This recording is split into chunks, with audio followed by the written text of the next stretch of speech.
All right, and welcome into the Rocky Top Insider pregame show. Jack Foster, Rick Butler here at the hotel in Miami, Florida. It is a beautiful day, and we are less than 12 hours away from the Tennessee game against Clemson tonight in the Orange Bowl. It'll be number 6 Tennessee versus number 7 Clemson.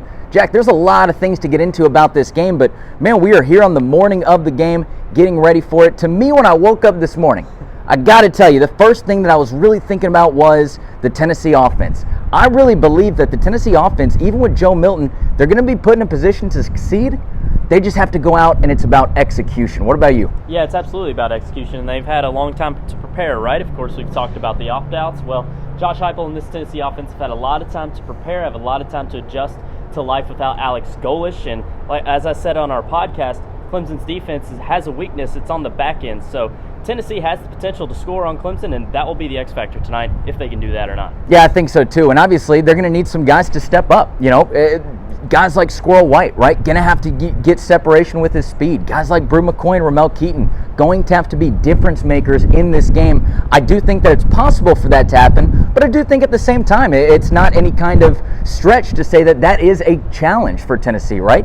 Being able to, going into this game without really most of your playmakers on the offensive side of the ball. Yes, they have their running game fairly intact, but, you know, Hendon Hooker, Jalen Hyatt, Cedric Tillman, some of these guys have been incredibly crucial for Tennessee. Again, I don't think it's a stretch to say that it is an obstacle. We'll see how Tennessee handles it today. Yeah, it's a good balance of Tennessee's receiving corps still, even without those players. You know, you got the size of Brew McCoy going up against these Clemson corners, and then you got the speed, as you said, of Squirrel White, and we know Ramel Keaton can make acrobatic catches on any given day. And, you know, in the Vanderbilt game, not a lot of passing went down, but if there was one thing, you saw Squirrel White get open on multiple occasions. Sure. Joe Milton wasn't connecting with him. If that can happen, Joe Milton can make those throws, watch out. Let's talk about the quarterback battle a little bit, because it is interesting. You have Joe Milton for Tennessee. You have Cade Klubnik for Clemson, who is making his first career start as a freshman. Man, what does this guy bring to the table for the Tigers offense? I mean, he's a 5-star recruit, highly touted coming out of high school, out of Texas there.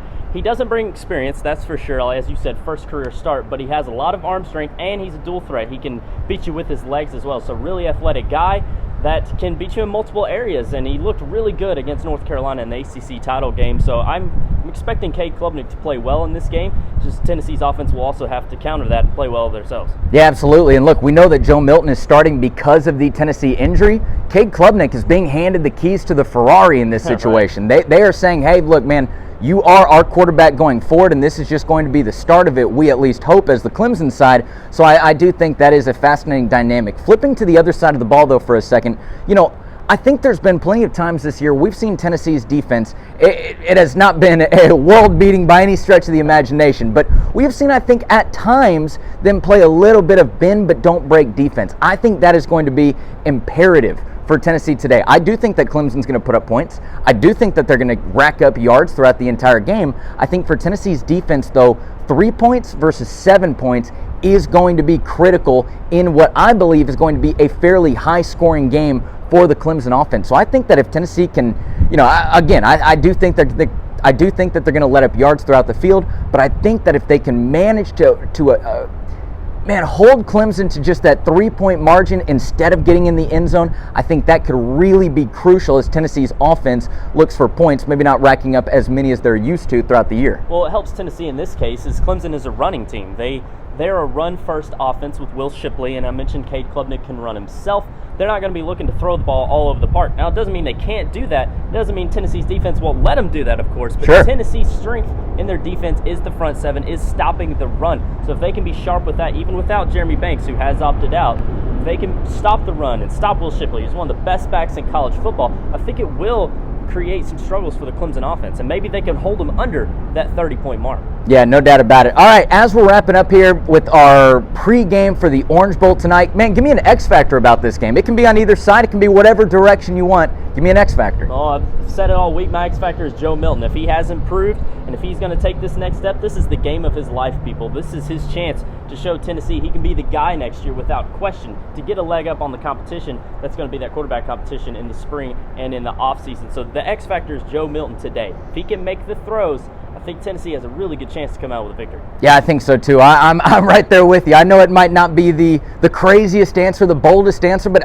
frankly, I think it's the right answer. I think it is Joe Milton. I think if Joe Milton can really find his comfortability in the pocket, I think that if he can use precision and touch at the same time, man, I think this will be a 4-quarter game for Tennessee and Clemson. I think if that is not so much happening, then I do kind of struggle to find ways that Tennessee can win this game. But either way, it should be exciting. All right, so game is coming up tonight, 8 o'clock p.m. from Hard Rock Stadium. What do you lean? Who wins this game? I am going to lean Clemson. I said if Joe Milton plays a great game, Tennessee has a good chance to win. I do believe that. I just don't think Joe Milton is going to be able to put it all together tonight against a defense such as the Tigers. So I'm leaning Clemson to get a win in the Orange Bowl tonight, around 9 points. Yeah, I'm in the same boat with you. I think that this is going to be a struggle for Tennessee. Now, are there ways that they can win? Yeah, absolutely. I mean, this is college football, and we know that Tennessee, especially with the offensive scheme that they have, right? Josh Heupel, right? Things can absolutely happen in Tennessee's favor to win this game. But if you're asking me for a prediction, man, I am in the same boat as you. I think that this Clemson offense is going to be taking they're entering a new era with Cade Klubnik. I think that they're very excited about that. And again, they're doing that because they feel like that is just simply what gives them the best chance to win this game, as opposed to having to kind of put the pieces back together after a really good regular season. So I think that that's important. I see Tennessee kind of getting to the low 30s, and I see Clemson getting to the high 30s. So my score prediction was 38-30, but either way, sounds like we're pretty much in the same boat for who's going to win this game. Yeah, my score prediction was 37-28. I think it'll be pretty close in the first half, but maybe a couple of Tennessee offensive mistakes in the second half will allow Clemson to pull away. Sure, there you go. Hey, that's going to do it for us here at the Rocky Top Insider pregame show. Again, we're at the hotel right now. In just a couple hours, we're going to be heading out to Hard Rock Stadium for the game. Make sure you are following along with Rocky Top Insider for the entirety of the 2022 Capital One Orange Bowl. We are at Rocky Top Insider on Twitter, Facebook, YouTube, TikTok, and Instagram. We are always going to be there, and we're going to be in the stadium tonight for this game. For Jack Foster, I'm Rick Butler. You've been watching the Rocky Top Insider pregame.